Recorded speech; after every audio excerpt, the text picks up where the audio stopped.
was wert war. Und in Berlin gab es nebeneinander mehrere Währungen.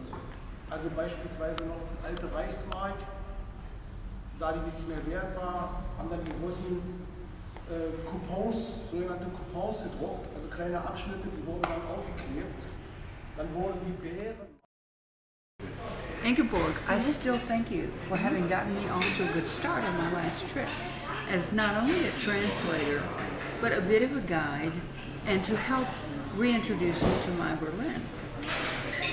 Perhaps what you don't know is that you also saved me from being very embarrassed and unhappy, because if it hadn't been for you, I might have tried to go on the U-Bahn without paying.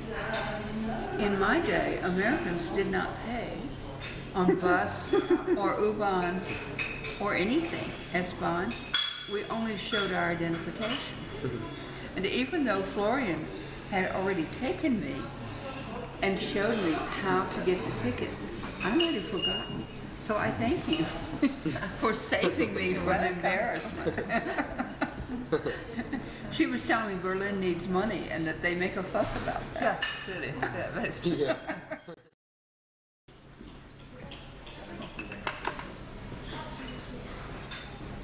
So when we lived in Berlin in 1946 and 47, my mother's friend was Colonel Dave Robinson. He also lived on M. Dole, up the street from us, and those wonderful pictures in the snow were taken in his backyard. And that was just within days. I think we had an early snow day. And that was within days of, in 1946, of our first arrival. But my grandma, Tulsi, did not like Dave because he drank alcohol, and she was very much against any alcohol.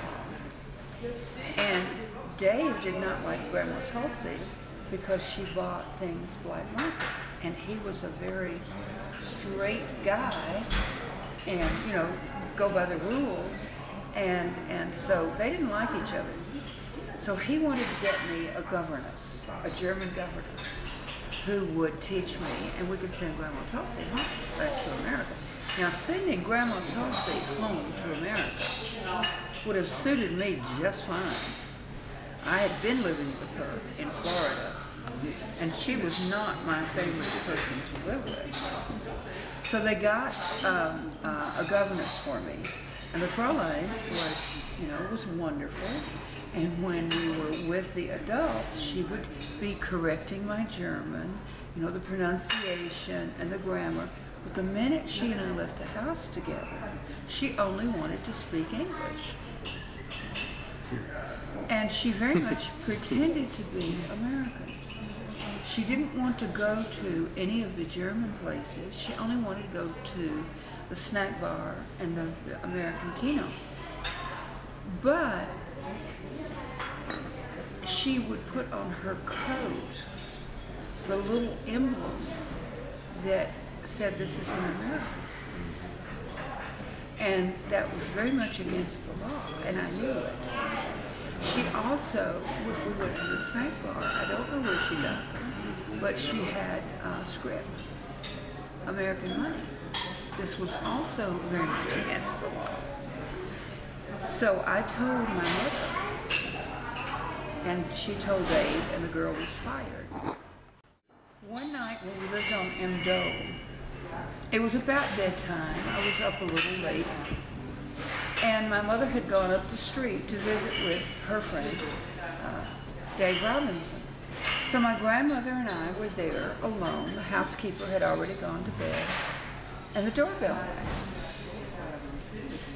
And we went toward the doorbell, toward the door, and my grandmother was going to open the door and see who it was. And I slipped on a rug, and I fell against the door, and it slammed shut. And then we heard this enormous thud against the door. Somebody would have hit her in the head if she had opened the door. And so we ran upstairs and saw a man on the balcony outside my mother's room. He apparently had been hiding in the bushes. And I don't know whether there was more than one or not. But we called my mother and Dave, and they came. And, you know, Grandma Tulsi always liked to pretend I was making stuff. And so she said, oh, that Laurel was just scared. You know, the child was scared. But they found footprints in the snow on the balcony. They found footprints in the by the bushes by our door. And it was an attempted home invasion robbery. Then about 2 weeks after that, the governess was implicated in as an inside source in 3 other robberies of American homes. So we were lucky that we had already fired her. It would have been her day off, so she wouldn't have, you know, she wouldn't have been right in the middle of it. But we were lucky we had already let her go.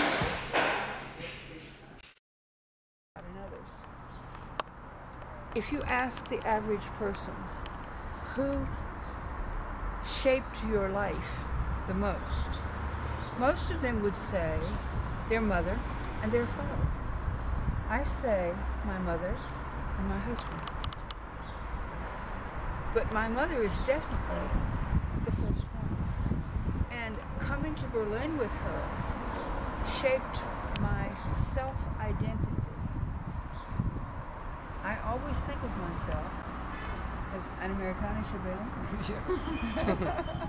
I've heard it said by various counselors and such that an individual never completely grows up until after his or her parents have died, have passed on. I'm not sure that's true. Certainly I would like to think that I would have been matured before my mother's death, if only because challenges in life do have a tendency to make you grow up, and I've had my share of challenges. Yet at the same time, I really have to admit that since my mother's death, I have learned more about her life, and I've gained insights into my life and the life of other people in my family and in my world that I never had while my mom was still in the land of the living. For the last year and a half, maybe even 2 or 3 years, I have been deeply involved in the consideration of my mother's legacy to me and my family.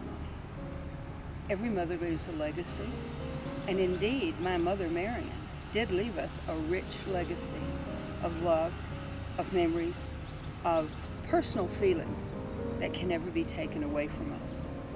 But beyond that, there is also the legacy of the sort of person she was, the sort of person I have always wanted to be, the sort of person I would want my children and grandchildren to be, in that she was a can-do, don't give up, get it done pioneer. This is particularly true when it comes to women's rights and women's employment. Marion was born into a world where female children even were clearly not valued to the same degree as their male siblings. And never was that more true for any family than for my mother's family, in which her mother made it clear to her that she was unwanted, unnecessary, superfluous, and certainly not to be considered of equal value to her brothers.